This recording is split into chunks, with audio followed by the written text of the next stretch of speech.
If you're looking to enable low performance mode on your Steam Deck to extend battery life or reduce heat, follow these simple steps. This guide will help you adjust your settings quickly. Step 1. Access the Quick Settings menu. Press the Steam button on your Steam Deck to open the main menu. From there, navigate to the Quick Settings option, which is represented by a gear icon. Step 2. Select Performance Settings. In the Quick Settings menu, scroll down to find the Performance section. Click on it to access various performance-related options for your device. Step 3. Enable Low Performance Mode. Within the Performance settings, look for the Low Performance Mode toggle. Switch this option on to enable Low Performance Mode, which will help conserve battery and reduce heat. Step 4. Adjust frame rate limit. While still in the Performance settings, you can also set a frame rate limit if desired.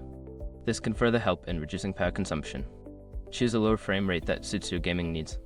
Step 5. Save and exit. After making your adjustments, exit the Settings menu. Your Steam Deck will now operate in low performance mode, optimizing battery life and reducing heat output. By following these steps, you can easily enable low performance mode on your Steam Deck. Enjoy your gaming experience while maximizing battery efficiency.